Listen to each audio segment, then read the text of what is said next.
Never trust the words of a honey man. Don't. Banai, right. Vokaba. No, because I in a chayagal. Awagenda kola byonna. Byoyagala. Agenda kola byonna. Ne woba omusaba ssente awagenda zikusuubiza. Agenda kola byonna. Don't waste your time. Era me I don't. You don't waste your time. Njagala ngambi wano ng'otegeera. Ng'oli soba, Ng'oli soba. Ngambi no munnange. Wakoze kino saakyagadde kinnuma. N'obuuza omusajja ng'alinda ati moment n'omugamba, do you love me? Yes, I love you. I can agree much. Yes, I love you. Because he wants something. And that's why I wamugamba nti I love you agenda kuddamu I love you. It's like when you're having sex. Wamugamba I love you agenda gamba I love you. Kubanga akulimba. Naye waliwo abasirika mukwano. Balo yangamba ko nti basirika. Nawulira ng'afa ekisungu. Nga nkiddamu. Naddamu ogwokubiri nga manye batawulidde. Amugamba I love you. Ngamba honey I love you. Anti nga nje ng'alikola ng'ali busy. Hey. Mwana mpaka gayo yamala emirimu gye yamala. I think that's when she was like, I don't think that. Naye ate Mbaga mambuno mbuwala batamanyi kyogera ekigambo ekyo. Naye mbu aba akwagala. Okay, say I love you. I love you. Kati obeera otya nga tomanyi kyogera. Mbu gye bali abatamanyi kubyogera. Nga wakikatiramu nga kirabika nga kizitowa ng'alina ensonyi. Nga olaba nga ne waba akwagala ng'akumisi nga tosobola kikugamba. There are those who don't know how to express themselves. Nga tamanyi kwogera. Nga tamanyi kwogera. Waliwo abalaga love yaabwe in actions. Nga talina bigambo. Then waliwo banaate. At least ndage in action. Naye kati ngamba nti I love you kati ogenda kundagota in actions. I love you too. Anti nga back by actions nga nkuwa sente nkugulira ebintu. Oyo genjagala.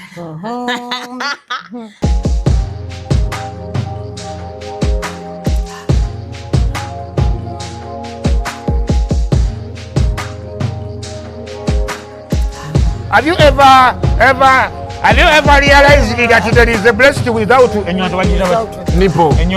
But without a nipple.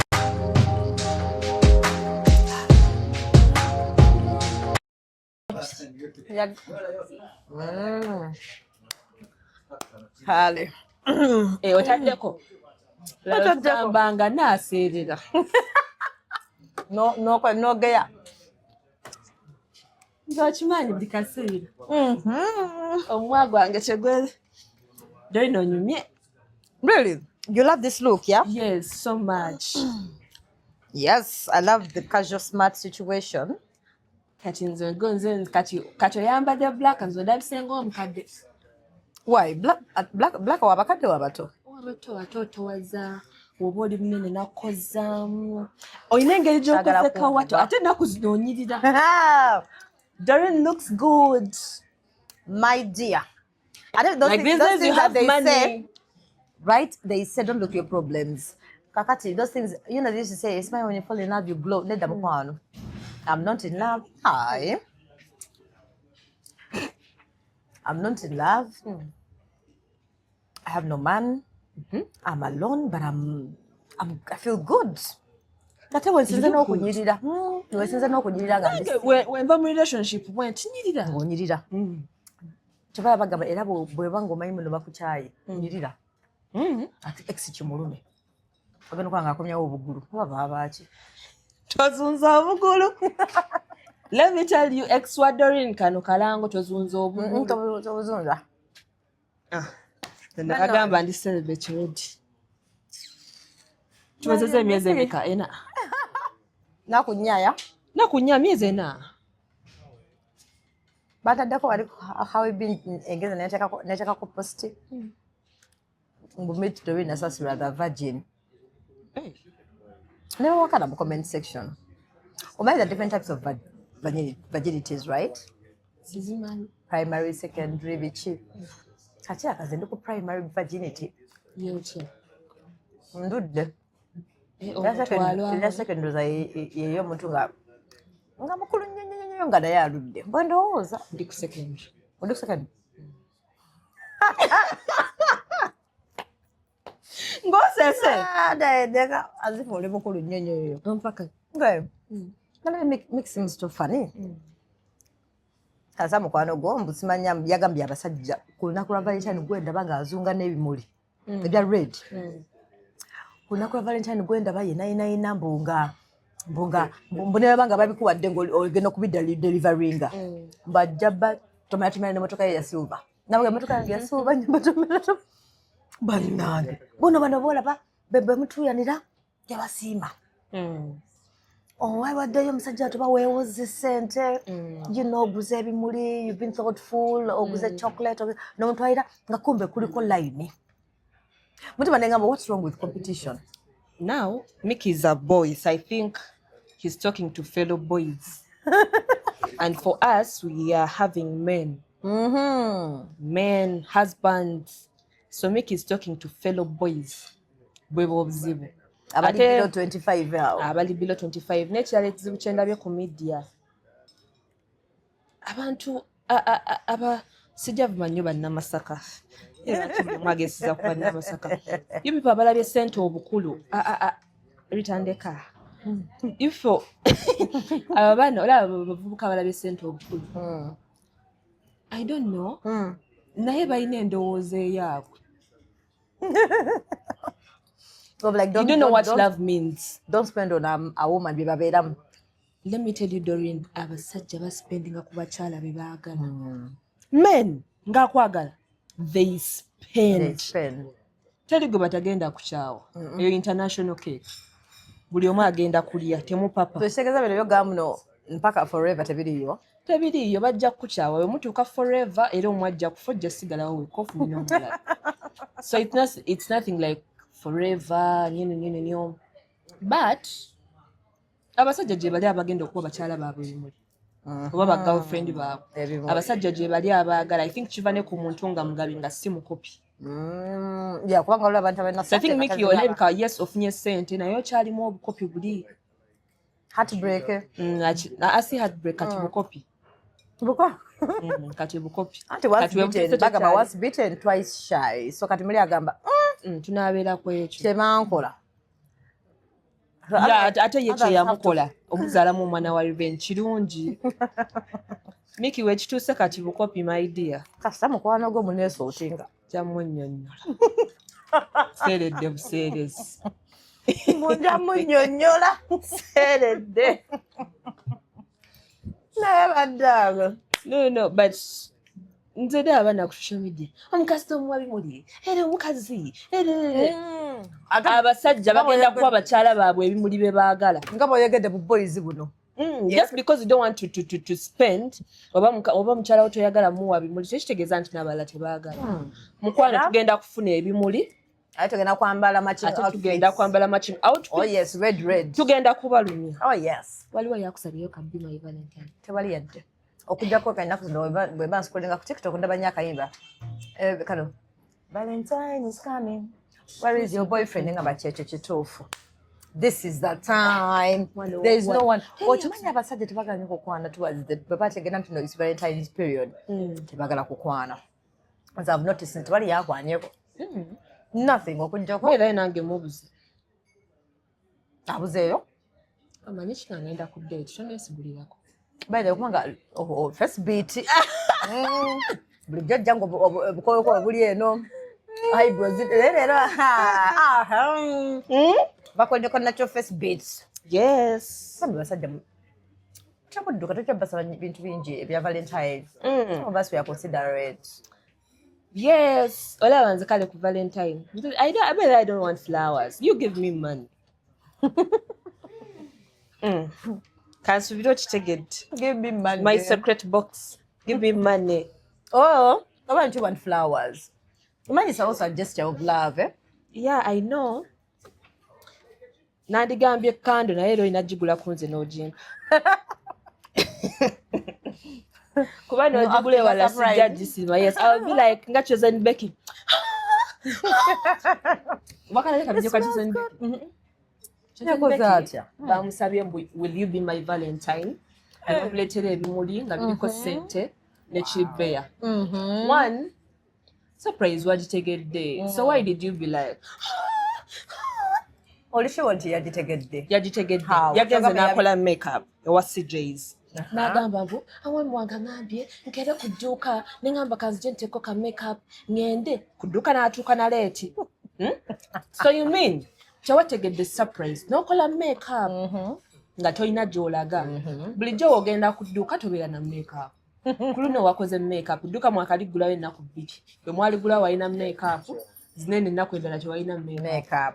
So wagenze n'okola makeup maama tewategedde. Mulina ennugu. Tewategedde. Nze nkugambye yabaga bajja fumba mpaka mulina ennugu. Maybe yasensinze nagamba let me act surprise. Kyogamba yabyegulidde. Ekyo ze Becky yalemera mwezi engatto z'emitwalo 3. Zo ziriwa. Obukondo bw'emitwalo 3 omanyi those common things bamaid bwe bayambala. Amanyi ezo enkondo z'emitwalo 3? Zimanyi mukwano. Kati ziba zibadde ki? Singatto. Becky alina ssente ezengatto azireko. Wamma kasita ngatto wamma nno. As long as you're comfortable in your shoes, yambala engatto zo. Anti ffe baviewers tetuzisiba. Kubanga they are expensive. Etwaka tulina ba team Amiri. Because let me tell you, I think you've seen those people who put on an expensive dress or shoe. Nagamba the price nogamba tekisoboka. Nogamba ngate nga yamba $30 naye nga bulungi. Yes. Naye kale ezo. Waliwo ne we yagenda oba kyali kivulu kyali ku Serena abane bavuga abannaye. Double shoes. Yagande kutambula lutalo bamanyi sibirimu. Like really very very affordable. Waliyo kale engatto z'emitwalo 2 naye nga zirabika bulungi. Kakati Valentine etandise. Rules ki? Kubanga bamama simu tebagenda batwala out abamu. Ngaliwo yanyumiza story recently. So that me I want honey. Nange njagala chai naye nga tali spiced. Nga mulimu just kisubi. Kakati Valentine's Day. Last year. Omukazi nakola ki? Byebekwana ko tebekwana. Nando bana akasajja kali kampi. Omanange mala okwekwana dadde wa Valentine batesiza bulungi. The guy is nowhere to be seen. Esimu tazikwata. Esimu yamukubira ku ssaawa 5. Namugamba abadde busy yafunye emergency bichi. Namugamba kati oli wanzije tulekwa at least somewhere. Tabulabe no when we're in love. Omwana namugamba kale. It's okay. Omusajja yasaba mwala yasaba. Omusajja yasaba. Namugamba kale tulewa. Thank you. Tulewa bichi. Omwana namugamba nsaidize no jangu nsangeyo. Omusajja nagamba kanjja kusangeyo kumpi gyobeereyo. I mean nagamba isoka kanjja kusangeyo kumpi gyobeereyo because njagala tubeereko katono tugende. Mimi ngende. Batula namutwala mbusama ka local place. Nebalia basically yagamba navawa nga I think she never spending zinga $100K with him. Just eating sambu ngabo mani chips bichi whatever. And some kawaii and that is it. At least Nasibuza with nothing. Chechamunyiza. Tate yamu a lot of time. Hey. Anti nga ina abalabo what time?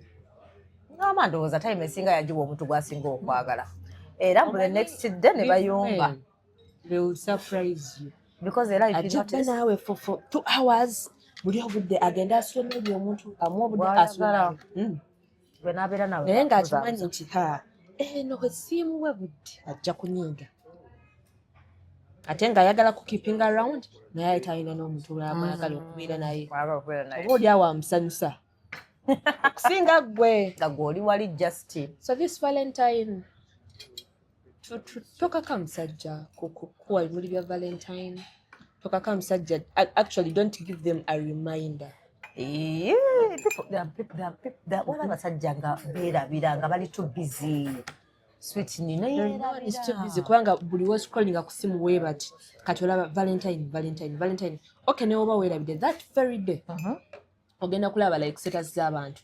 Postinze happy Valentines, ona postinze ebimuli, ona postinze chi. So that day it will not be too late for you to do something. Yes, it will not be too late. So you shouldn't remind those men. Tubajjukiza nti no Valentine gwe sirika. Okay, kati olunaku lwe luziba nga talina kyampadde yadde. It's either you stick there n'omanya nti Valiyo weeri. Nti by the way, I mean nothing to him. Oba novaawo. Naye waliwo abasajja bagamba nti they don't believe in Valentine. And you don't believe in Valentine. You're losing a meaning. I don't know what he meant by that. Valentine they're losing a meaning. Because lunaku lw'abaagala kiringo gamba nti Christmas you're losing a meaning tugijjewo. But then every day should be love. Should be celebration of there love. Waba. Okay, every day should be celebration of love, but this is Valentine's, whereby eggwanga lyonna tugenda kubeera ku Valentine. Kati abasajja temubakaka, by the way, don't give them a reminder, please. So we should keep quiet. No reminder. Koro lunaku. Be busy. Actually, if you have money, ogenda nawekulaka makeover. Nga mazabazayo. Tekyetaagisa. By the Valentine, ngenda kukola ka makeup. Nyirire. Ngenda for dinner. Size wakankumekana. Okubekanda okabe oba you celebrate yourself. But when you be like, ngojjukira bwana be wagaana. Ngojjukira mwaka egwatandika nagamba this year teri kwesiba ku musajja. Ate ba ex zabeekomyawo after Valentine. Or before Valentine. Before Valentine, it's okay. Ex akoma before Valentine, it's okay. Ngenda kuama too because you're going to give me gifts. Yeah. So after Valentine, you're like, go to obugulu. Go to obugulu. Valentine's. Okay. Valentine's. Never dating someone. Have you ever dated someone who's not romantic at all? Bananga amenya. Do you know those are the people you have to remind all the time. Abasajja balina kye batategeera. You'll be there. Nga tompa bimuli bya Valentine. Nga gwe those days ozirabanga normal days. Yeah. Naye remember, waliyo namperereza. Waliyo banene ababira mu inbox. Kutwaleko out. Oya ajja kusindika ssente. Oba akole something. To impress me. To impress me, definitely abaina okola something to impress me. Yeah. Obeera awo leero sindika bimuli bya Valentine bagenda batwalako abakazi paka sowulidde. Olina okumpuliriza my bless. Nakola kanda omukyala togire. Yerabidde ndakujja naye olwokusatu. So they do candlelight what? Yeah. Candlelight dinner? Pax agenda kuwa omukyala we surprise. Okay. Agenda mugamba surprise. That sigh alone, eh? That's the sighing. Teriyo. Pax might agabya kutijja. When people think that day is for kutijja. I don't like it when someone. You don't like it when someone. Okay, I know to teach. So you don't like it when someone celebrates Valentine and celebrating you. Okay, yeah. Well, if it depends. Why wanna gifts? Walo kumpa gifting asikena jikozesa. Walo kumpa gifting enyiza bunyiza nga gift jompadde nange swalo jewa. So what gifting nze? I want you to challenge me, right? And so that I can be able to remember about wow, there was effort here.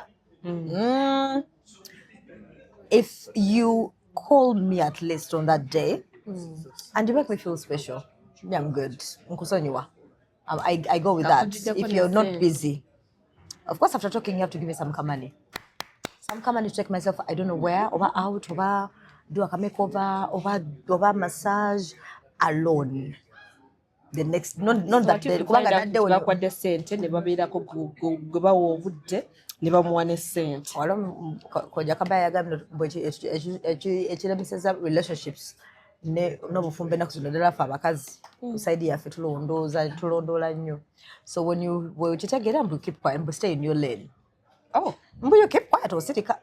Naye wekitegeera nti waliwo omulala eyampadde ebimuli bya Valentine, you have to stay in your lane. Omusajja alina kugaana mbu real. And that's the problem. Tebagala. Kasito ngambira nti stay in your lane. Make sure if I do that same thing, stay in your lane. But you're still telling me that when you dated someone who was unromantic, what do you call it? Did you when all of them have a gamba, the chenkula, you teach him how to be romantic. But I feel like that's a lot of work. That's a lot of work. Omanya tuketsa noga mwesi bako. Aha, okitegedde. Otuuka n'okuwa n'ogamba naye oba maama mwesibyeko nnyo. Ogamba naye enfaaki. Exactly. Naye enfaaki. Nze oba omenya. So wakola ng'otya? Wasirikanga n'omuleka? Njagala nnyo omuntu neyerowooleza. I know. I feel like, okay, even if you're not romantic, waliwo obudde bw'ogamba kale let me do this. Dore nwevanga eri Valentine gwe nakuwa oba ku birthday yo nakuwa. What's wrong with you okulowooza, okay, if you're not romantic, paamu ssente. Waliwo abasajja nga tasaagenda, let me say, naggulira address, oba naggulira heels. Give me money. Abantu abasinga banange beekyaba ku Valentine. Era gwe lino ogenda okulaba heartbreaks. After Valentine tugera kukola shock Sunday. Tubakolesayo mu Valentine. Mbaga mukulikeyo, how was it? Kubanga me and Doreen expect nothing. Nothing. Unless a miracle happens, but I don't know from where. You never know. I know. Shani no gwedawo sike. Shani ogenda finish micha Valentine. Wachi ojatu wayo sweet tuleme kudiba bwetu. At least Shani agenda tugini. I know. Anything can happen. Nkugabe right. This first beat. See. After here, Bambi, yes, see me. I love the makeup, very natural. Dagawa. So they could one man. But then right?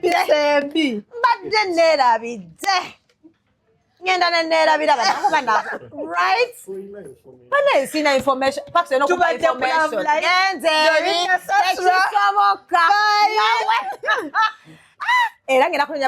Give me the information, please. No,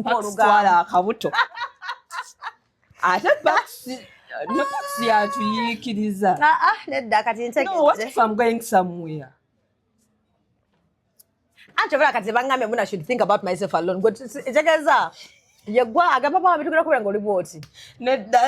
No, I'm full of surprises, of course. No, what if I surprise myself?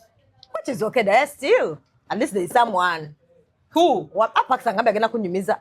Mamma Panepaxi. Simanyi ngena kuma Apax ngena mubozi manja ganyo olugamba. Njaganyo kumanya who is dating. Who is sagala bamanye who I'm dating. Sagala bamanye. Who is dating who? Mwanya kuliko kamera. Tubado gena muwebula. Do you think it's the first time? Somebody. Nzedna mukusoma sister oyagala jjajja wange alowooza eki. Eva akulowooleza. Naye ne Pakistan munnyo. Sigenda kiwakana. Yalabu. So, anyways, let's wait and see what happens on that. Then I'm not expecting anything for real. I'm also not expecting something. But if I get a surprise, I'll be like, oh, wow. Of course, now there was surprise. Njakugamba. There was someone last year. Wano muti yapeleze bimuli. Omanyi omuntu ngakweze ebimuntu ngalinga akwejjako. Awo bireke. Anejengamba, I didn't know who the person was. That's the thing. Ningamba kati ono whoever it was, bamuzeeyo bachi. Yagenda nawo ekimuli kinene, yes. The flower was very heavy. Mulimu only a chocolate bar and a wine. A cheap chocolate bar. Not even money. Exactly. Because me, when I get that, me, I always look for money. For me to see a smile, so I can only send a boy. Go and get to Wanagaba. Wow, mama. But I cannot. Don't send flowers without money. What can you love? And I cannot of like, hi T, I love you, anonymous. Anonymous? Thank God. The person never came out. I don't know what he, I know, I don't know. Maybe. Because we hadn't met. Chiraka yali and dating a mubongo. Nzi naye nakulaba dda so okusinikira ebintu. Lady. Have you ever dated a shy guy? Yeah. Naye atamamuko. Atabachi? No, okay, wale wetukanga. Okay, it's funny wale wetukanga ate bisina nga atama. How? Kiringa omuntu omusirise naye asina n'owulira nga akutuuse wano. Omusirisa ankooya. Waliwo okala obeera shy. Anyway. Shy in what sense? In bed. That naturally. Choka kwa wala Tebabeera shy. Tebabeera shy in bed. Kyali kyembalengenda okugamba nti mbadde manyi. You're kidding. Aya. Mbadde manyi nti wabeera shy wano. Abeera shy yenayina everywhere. Sama. Mama yakuba sama. Ani. Go wafuna wacha. Sikusetinga njagala kumanya. Nze mbamba manyi nze nkola research. Anti oyo wa shy yakulanga ate gwe wakubanga sama. Aye Yakuba sama. Nze bantu bemanyi beseesiga abasajja abeekabyakaabya abo sibeesiga. Naye yakola ki omusajja eyeekaabya ddo? No, as in, yeah, because he cried, I'll never do it again. Namala n'agikola again. Yeah. I swear I'll never do it again. Mbo sitani yankebye, sitani yakebye. Thank God you don't as well. Apologies, I believe, but I don't believe in apologies. Tawuliza omuntu yeetonda saagala kujjukiza. Omuntu yeetonda Doreen osooka kumalayo ebigambo byo. Ate era oba toli omusonyiwa tomusonyiwa. Sikitegedde ekyo. By the way, like tosonyiwa. Nkusonyiwa wemba nkwagala nkusonyiwa. Kozi nga kyokoze kiri beyond. Abo abantu ababasanga amanya. Whether you apologize, wemba nkumaze mba nkumaze. I don't care. I don't sagala apologies. Lwansonga. You know, sorry is a word. I just want you to change your behaviors.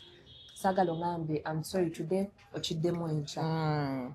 Emba obadde wayenza obanga wanyiziza. I feel like choose, just change. Don't say sorry. Don't say sorry. Go choose. You don't like sorry. When government, by the way, Doreen, last time we tried to now, just change. Mutagambe sorry. Again, that choose such a go to choose you as a person. Okay, maybe there I can understand. If you say sorry and someone makes an effort to change, then that's okay. Yes. But again, if you say sorry, not about okula, again, no saying okula the same thing. On full omusiro. So in my mind, take it for granted. Yeah. Okay. Sorry. Sorry. Abagamba sorry mangu nnyo. I'm sorry. Koma bakushatinga up. Abayagala kwejja kati kino yangamba sorry mangu nnyo sikuzaako mukono. Basiriddamu kwogera kintu kyonna like omanya abakuzannyira ku mutwe. Sinnamalayo anjo like sorry just kiveewo. Manyi abakazi balina eno embeera mbu omusajja awo oba tolunamuawo omugambire ebikuluma biki abo aba agenda biwuliriza nyagamba kwejja kayagala late. So tuba tukikola batya then? Mugambe wano ng'ategeera nga tali foni. Mbonga tali foni. Naye egambo ebyoyogera kinene ekyo? No. Sha, foni. Anatamanyi foni. Ejjako eri. Nendako. So basically, wabanga ali in that season ngali foni. Nagamba sorry bata chimininga.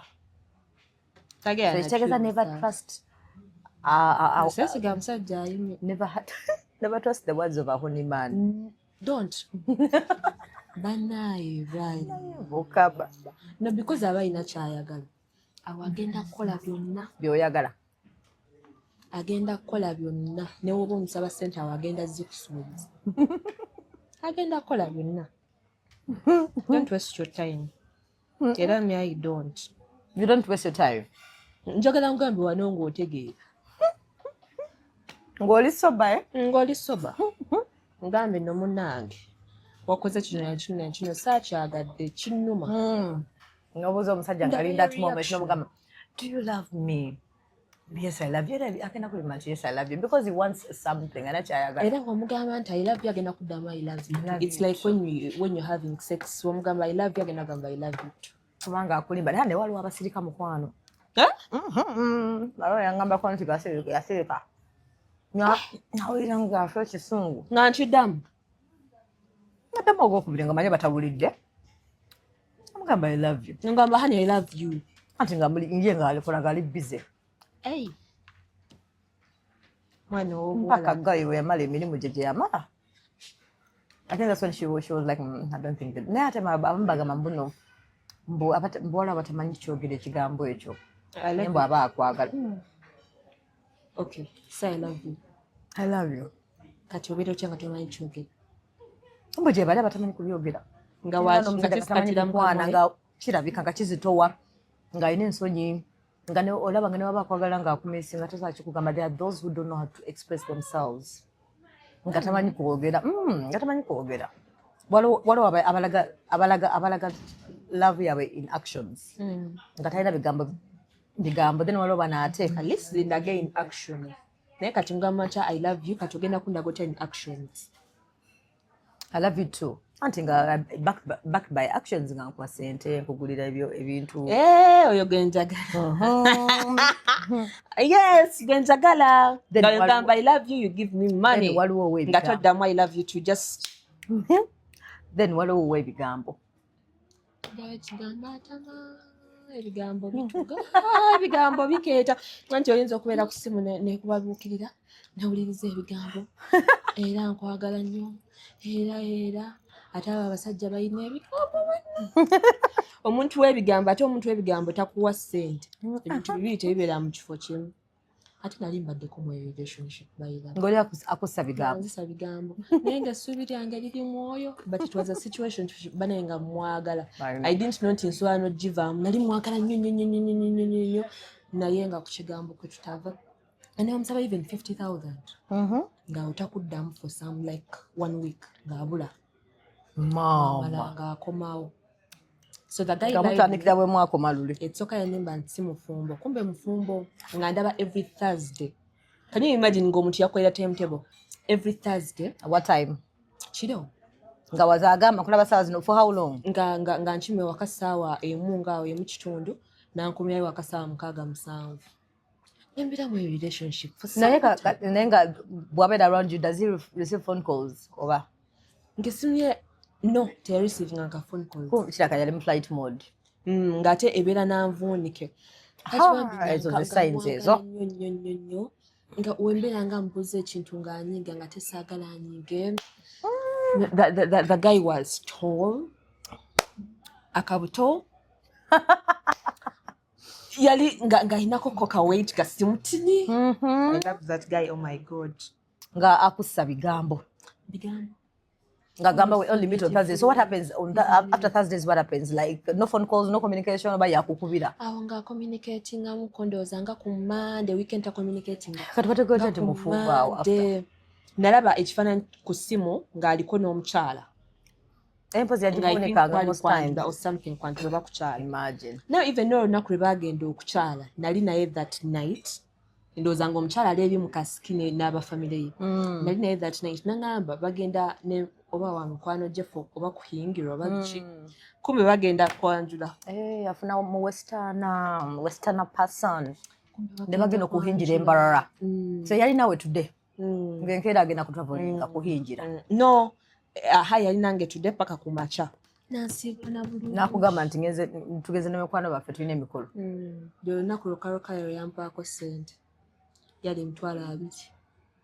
For my transport. Nga tayagala ojja okole nga kimanyi kyagenda okukola. Of course nali sisobola mmanya how.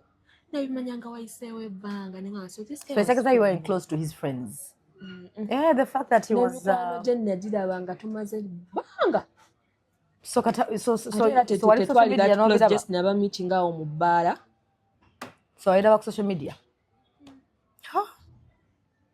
Nga chika no nakurembaga nenzijukira nti that week ekyo twalifa. Can you imagine?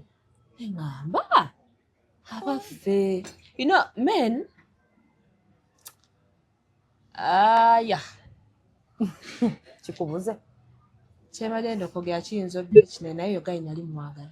Nanga ku bigambo kwatava. Ngate I don't want to let go. Waliwo badeko nga awonga you don't want to let go. Olaba newe namanya nti gayo oyo mufumbo nasoka nembera around for some months. Ate bwategera nti bwategera nti nagenze kwanjula. First heal. Ebyo kwanja nabimanya luvannyuma nga I feel like I want to first heal. Nterere bulungi kireme kunnuma nnyo ngende. So even after that kuchala situation wadde wabitegera kale wabitegera later he kept on the same routine. Nga buli lwakuna mwe mweraba. Nga mwelekera kwa lwa akafo ke twa meeting nga mwawe ekyanja. Buli lwakuna. Kati ngenda kwendala gamba kimbali tu busy. Ali busy atravelinze bichi olumu omukubi atakwata nga gamba mbadde busy kati olumu omukubira nga maybe ali with someone nga kusindikira message. So when you told him about okay, after finding you found out nga you have nga mumaze okay yeah waliyo okyali mu relationship wamugamba nagamba did he apologize? No, naye yangamba amazima nti mufumbo. Yeah, so why didn't you tell me? Wangamba nagamba ye kati omutegedde. So nga just that answer ki ekumala oba osigala oba ogenda genda era n'osigalawo as what? kuba nali nnumwa nze wembeera nkyalumwa bannaye sivaawo tova mu relationship nga nkyalumwa osigala mpaka boowona ne bakumanyira ne kuba bakujoba wenvaawo Doreen oyinza okugwa eddalu like the pain ebeera too much nga nkyalumwa sivaawo ala abantu munanga bakola bwe batyo by the way nga waliwo omuntu nga ye okumoving on ata relationship nagenda mudala immediately oba amwagala batamwagala temukwata kwala ava mu relationship nagamba neyebaka na buli kiramu neyebaka na buli omu na buli omu na buli omu that's how they feel. Then waliwo mmwe batasobola kuva mu relationship until wonye then waliwo fe abamu abakublockinga buli wamu because that's the only way I'm going to move on. Nga if I don't block you those memories nga sizagala mutwe nga bwensigala nga nkulaba ngenda kukola ki anti kati nze nsigalawo nyinza sikublockinga by the way kuba newe nkulaba oba tonnuma kasita owona akukyawa nga amaze okuwona nga newe weebaka n'omukazi wali oba nembasanga nga mwegatta muli mu kikolwa nga sirina kempulira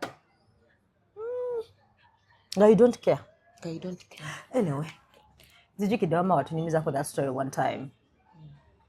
Nina sad story endala jaginyumyeyo janyumizaako naye bambi gye wanyumizaako eyo yali exiwo eyaleeta omukazi mu nju nga muuli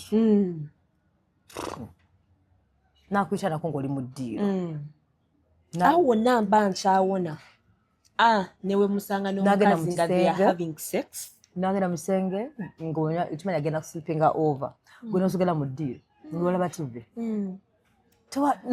kati kumakya n'okulota n'ofumba n'owamugjawo namakula nze simanyi n'okulota gw'osigalawo bakyayi wange nenyi kati kolwo empozi waliwo ekisenge ekirala ng'ogenda mu kisenge ekirala nanga akamanyiiraako oyina amaanyi ze sisobola now let me tell you can start healing at Doreen neweebaka n'abakazi 10 nga nkulaba mba sirina kenkyakuwuliramu yadde kala naye wofunidde sad story ng'okyali muto bw'olituuka ku myaka gyaffe natuukayo dda emotionally natuukayo dda men are bad people kati naagenda okutuukayo physically nga nako nga you know what to do naye nze toneeralikirira neetamwa mangu era sibeeranga mu relationship nobeerawo nogamba Sweetney wange tafaayo neetamwa mangu bikutama neetamwa mangu era mbeeraawo naye nfaaki nengukuma. Are you still in touch with that person? Abaffe ali that idiot. Yeah. Akweza hi. Waba jimpereza nga alina kyangamba muddamu. Mbange naku blocking. Some blocking. Hi. Nga you broke my heart. Nija katwede kyo yagenda okikola ngoba yanteekateeka dda. Omanyi waliwo omuntu ebintu byakola notuketsa n'akutama noga akatwana eno okay let me be here but for some time ontami enkuko I think I stand out to have sex with you. Bankumaze. Bankumaze. Because sex is an attachment so you can almost only one move up. Kastandekera bankumaze. Ate moving amangu on.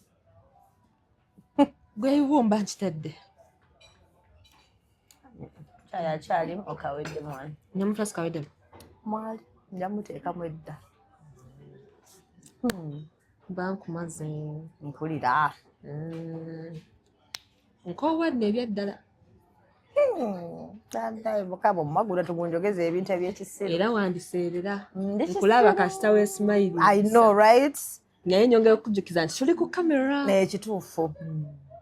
Ate muti abatajjamu bintu yeerabira. Yes. So anytime you do like this, nga sure tujiddamu. Pause play. Bale njijikana mwaka hivi nenjijjamu ne tujiddamu. Wema mwajafu. Wama, can you tell that a guy a guy is like the guy is from sleeping around. He's from sleeping with someone. Mm-mm. How can you say that a man is from sleeping with someone? By the way, main thing to Baberan easy. I don't know. About guilty. He looks guilty. Guilty. Abera nga gambo bayantegedde oba teyantegedde aba akooye. Nange one of my story. Nanga doing bananga. I don't know whether it's about Boba or Bachi. This guy, the man, when I come back home, he literally sniffs on my knicker. Yes, to know that you've not slept around. Yes. Kati ndoza owa obera ndoza there's a particular order gy'abanoonya. I think warabanga ng'ekyusemu ng'ategeera nti probably wanaabye you saw someone else. And I'm like, what the hell is that? So mbadde nateddeko punchliner. Yete mbuya ategeera. Mukafulu mu kusniffinga.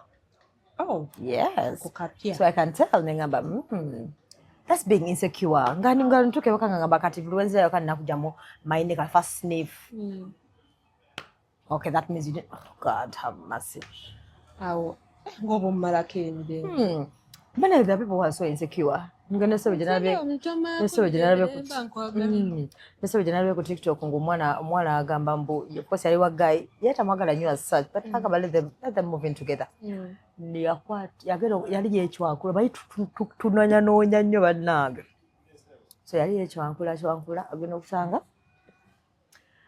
inga guy boyfriend we yaleka wesimu ngeri mu record ngemu recordinga awatero kwatira esimu biki kolondoza we yakikola maybe the guy had two phones Simanyi. So the problem is yali bali manyinga tugeya oluusi nakubira omuntu nga bamugeya nakabadangeza nyumba wa musajja yenna soka nokeberake okebiranga tokala. Yeah, by the way, I never cameras over. Anyway, I don't know. But then in my head, I'm like, Rosaria, you get a sikagala, can they see back cones? I don't know. I got a consent. Rambucha, Fola, Yajiko, the same, got a password. Nagamawaji, Jemuncha, Nagamakachi went because if I knew the password, I would have deleted the video. No, I'm not gamba, nail soka. No, I saw that you were recording me, but anyway, whatever you find there, this is a thing. No more context here. Era ne baawukana sorry yagikumeze ne ngamba ne baawukana baawukana dating someone who is insecure Sweetney tama etsoko muntu wambeerako nnyo nzampa jagala muntu akubeerako nnyo you don't like someone to be obsessed with you oba yagala amale like a day adde nga takulaba oba yagala malenga adde nga takulaba oba saagala kale ombeerebeereko nnyo osobola okumala olunaku ng'ondabye but don't be here onnondoole nnyo okubiraani onteekeko kamera onteekeko abangoberera ovaawa okomyewo ssaawa mmeka era Sweetney ontama. Do you know what is weird? Like ate ekyewuunyisa abantu abali insecure abo abali n'abacheating abo abalina byakoleyo nga tayagala bimukole nakumalako emirembe kumbe okola ki kumbe you have a public dick but because batayagala onaayende era public sugar cane tweyanziza maama kikozi okyogedde ekimanyi waliwo n'abasajja nga takwagala naye nga just ayagala kukipinga around nga tayagala ogende akwagala awo ng'ayagala kukipinga around nga tayagala ogende naye nga takwagala nakutekamu neno fear nti bwona ogenda by the way tejja survivinga without n'ogamba kansigalayo munnange as long as na survivingako edda without you njasobola okusurvivinga nebajooga gwe basajja abamu bajooga but teri kyakukola beba abasajja betuyambe era munange nabwe tukola batya tutujja kuva kulaabo era abasajja tujja bavaako tujja sigala nabo era wonkyawa tayiza ekirala mama n'abeeraawo ng'onoonyayo ekirala wenfirwa nsula ku malaalo wonkyawa nga nfuna ekirala bwe ntyo ate n'omulala nga mwagala bibye. Yes. Aha. So anyway, any love tips munange ku Valentine abagenda okweraga wala yagenda wala omwana mbayinza okwa mambonga ku Valentine agenda kubanga koza appointment n'abasajja nga balinga bana batano ngagenda kwebaka nabo bonna batano. Nawe ekirala kya Valentine ku basajja si susu muyige okuwa ku basajja. Nafa abakazi tutakugabira ku basajja. Valentine tebabagambako nti bakyala be balina okuwa mulinde girlfriends day oba women's day. I think the Valentine can even be your mom, yes, your dad, your child, someone you love. Someone you love. Kati oba oyagala bbaawo. Ebitundu ebyekyama si kyekirabo ekisingayo. Tugabe kimaama. Kwambye tuyina ng'ebirabo. Banaye fashion clinic ayina engoye yalese engoye empya. Ayinayo obujacket. Perfumes and more ayina perfumes. Perfume egenda kujja kochi. Waliyo abatunda abasajja bakowa boxer please temubiwaayo boxer ne vest. Temubiwaayo. But abasajja mubawe. You people you love flowers. I know basajja bashinye nnyo abaagala ebimuli but omusajja muwe ssente nga woozaagala naye zimuwe. It's not a must omusajja yalina okuwa naawe muwe. Temututama. Aina fe twaniko Valentine y'abakazi bokka. Si abakazi bokka bakye ngamba. Nange nkwata ssente mpo omusajja. Valentine. Because you're saying I give a man who has been giving me. Mwina abasajja batabawa. Gwenga wali omuyina. Kituufu.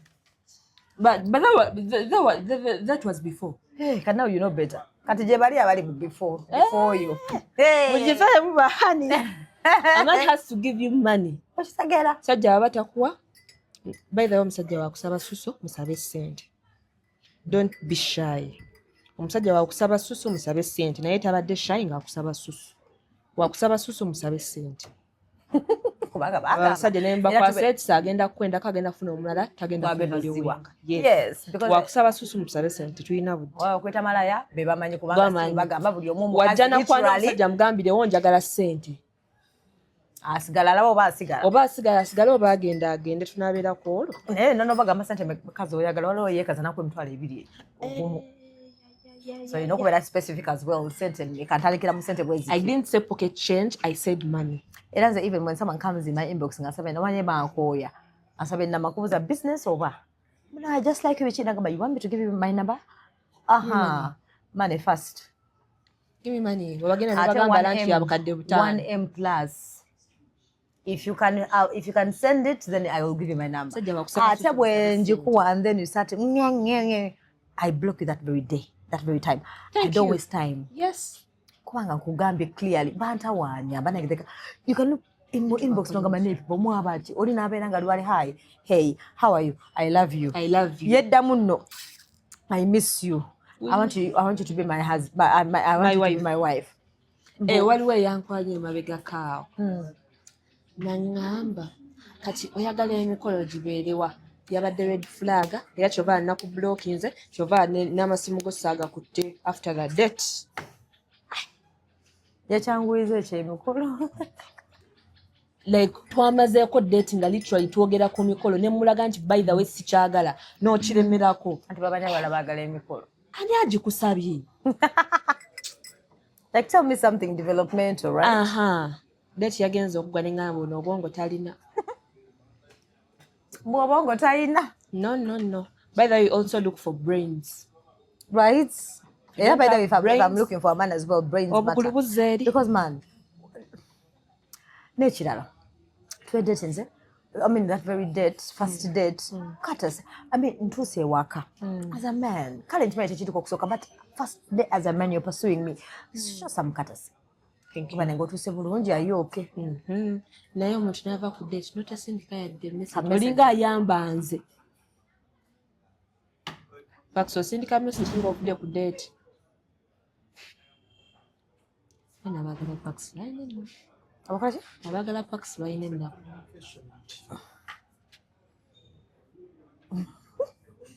But most men don't like communication. Chikanze njagala choma nchira kanchali single. Njagala communication is. Tugenda kudiba. Bana era tudibye nange na chalo. Njagala onkubire bikana ko. Not every time all the time. Okubire ko buli lunaku. All the time ngatama. Buli dakika. Are you okay? Are you still breathing? What are you wearing? Just 2 minutes. Wale omuntu gwe nachawa recently. Like we weren't even dating. Antu wale wangamno wale abantu befunira ku online ne bechaira ku online ne be dating la ku online nga tebeera bye nako. Menga bali ne beerira ne ku online. Ne beerira phone sex. Ndio nachwa tulimbye mu phone sex wajigana. Mune najigana. Bajja fulumya ya katamba. Ateri katambi yadde. Yadde ne no one even knows. Nabigana by the way. Ngontandi kotya. Anyone who comes through ngoli outside countries, you want us to date. My first rule, number 1, I don't do phone sex. I don't do those voices. Simanyi, you want me to make voices for you, sibikola. Kati muzikola mtyanga toina choli. And you have to pretend. The sola. Obofuna dole no munyiga. Kala bagula dole zimba. Ndozo gula dole no ane. Ezo kana. Wui. Yeah. Autavawo. Yeah. Tuvaawo. Weta. Yambuka. Ekona. Chokola. Ate ndebera tano. Bafuna dole ne benyiga bwe, but I don't know nemkwera sounds. I don't know really. But they do it. Me, I tell you, that's a turn off. Nekugano gama, I will not send you any photo of my body. Otyo? Whether sijja. Ebifana nibagibira ku social media. But the time you came through. Send me a picture of your boob. No, I can't. Of your private parts. No. They are private. Ozaga za hachi musibu. Nature, they are mine. Obo yagala obira bajangu. Mbaga na bagamba jangu, come look at them. When you're satisfied, go. You're not dissatisfied, come back and look at them. Never totally satisfied nga nkoye. Nze nyine byo. Exactly. Atenze mbirongo. So kati you the audacity of saying, send me your need. Send me. Nganage ntandika. Yeah. Oh God, I can't. So shona chigana so bona rules. Era bonga muno era basenga no, I can't do that. That's not me. Why it was just like a month of chinga tanu so ebyekisiri. Send me a photo of your man. No. At least your boobs. What way ngamba musimanya mba do a video call. We do a video call. That was some years back. We do a video call ngamba thing. And abenganda banengamba ze dori. Babikola. Mbu abikola ze sijja bikola. Adonto adibyedda. Nze adibyedda byagana. Nze nkutereka bino byempulira bye recording. I hear the record. You record me when I bikola. Ng'onaaba weekuuta. Omulala gwe nabadde ngenda okuba eddusa omusajja. Recently, the other time was a editing a baby of a Salasama and about US, wherever. Umusajja namugambirawo banange my turn off says no. Nabitegera. Next thing I know, guy Ali like the guy is 40 years of age. Whatever. But the audacity of him telling me, asking me, what is the color of your pants? Oyambade nika ya kala chiriro. Let me see. Like you can show me just a little. Omanyi wayo n'abasajja batafuna permission nakwatirira bukwatirizi like this. Nkube dusu. Okola kwa spray? Mu face, mu liiso. Tuba njagula spray. Haina ni balwali yali spray nenjerabira. Pepper spray. Bas pepper spray mu maaso n'asigala nga yeekunya bwati. N'ogenda. Nkisamba. Ate nkisambira ddala wali. Never to forget me. How can you start asking me? That thing pisses me off. How can I keep telling you? How can you keep asking? He first apologized. Second week, I have a problem. What color have you put on? What's the color of your nika? What's the color of my nika? When I was putting on, I didn't look at the color really. Whether you're wet. Yeah, Kalia, wet with what? Kwegamba abasajja balowooza tutoba.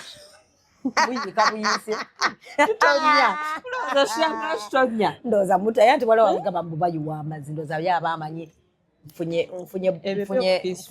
tapu nena asajja baleka balimba ogera n'omugamba toyina taapu eyo n'agamba itsuke no ate oguddako n'agamba ayagala wa taapu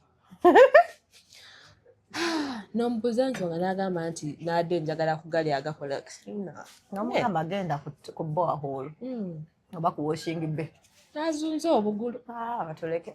So anyway, just in case we get surprises on Valentine, we shall let you know. But I know Miss Samugudu is going to get. So me, if I get anything, I get a beep. What am I say? Your first beat says a lot. Well, someone is in your life. You get it, you packs. No, seriously. So I'll come back and I'll tell you. If I get someone, I'll tell you that, guys, by the way, I was papaed on Valentine's Day by a stranger. One of you sent one gift to a massive erasi on Bagamba. I'll let you know.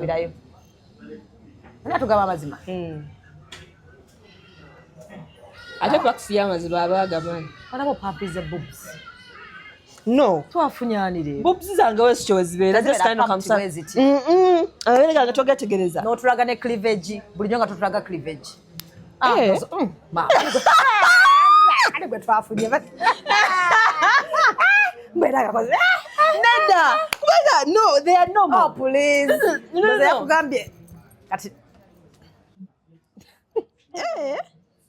Omukazi agezze bugezi. Kwaleri. Sebo ndoza yakugambye kati make sure whenever you're in the shot do this. Ate kati aba bagenda kuntwala. Anti ye kye kimwagaza akyayagala. Wente. We wangambye wama. So what happens? So he puts his mouth there. To the warmth. Yes. Na sizomo na breathing it all. Nabera ko wani. Olaba ogambye wagamba watugamba tekigalo kiteka mukamwa. Kati ekigalo ky'omusajja kiteka mukamwa. Kati why not ye kati yasizomo. Yes. Nga temuli bra.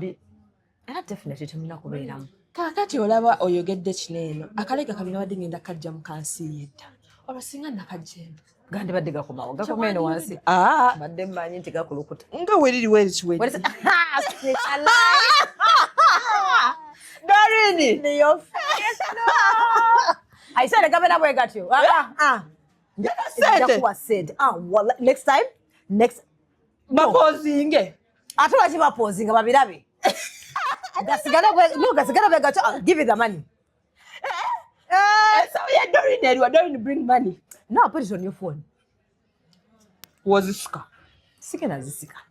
Where did he? Nzakarega just nyamba mo just nipples bulemi kugira webuti. But what is? Mbulisiga yimide wedi. Kaya lise tukamuko katine. I knew it.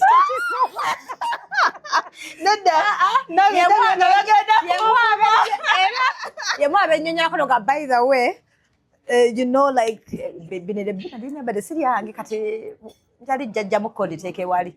You want them prior. Oba woninga prior just in case, guys. Please, be na city area. Inakusoka ndi jemu ndi wanike ko wali. Era olaba ng'olumu kalaba olumu tokalaba omanya kambale. Ndio togenda kulenda candles mama nga tumaliriza. Tekiyamba mujja munguleko kando. Temujja kurebbeere. Come and support me. Kale lulimbadde mu supporting nga ndabika bulungi. So come and support me. Kisuseewo. Kisuseewo. Ekyaki. Kyokulabika obulungi. Check nante consent. I know. Nante consent. Anjoga dinatanjuza. Buli kaseera mbanseka. Buli kaseera mbasmilinga. Mujja mugule kando. Kwa smile wa Valentine ogenda kunkola ntya anko, but it's okay. No pressure. No tampa Valentine. Nja kulekawo obwaggwe. Kale. Anko bulidde.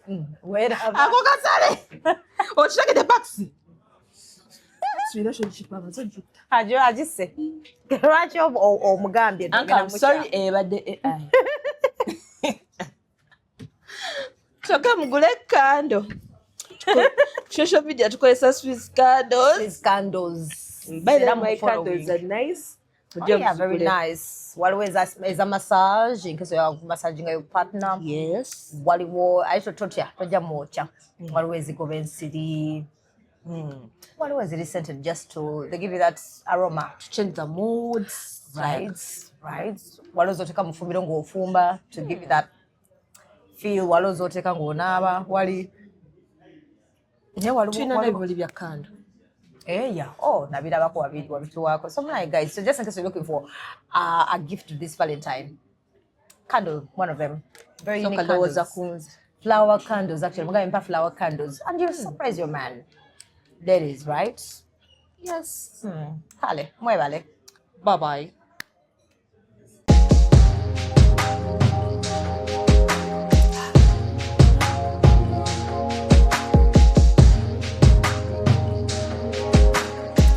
Have you ever realized that there is a breast without nipple? But without a nipple.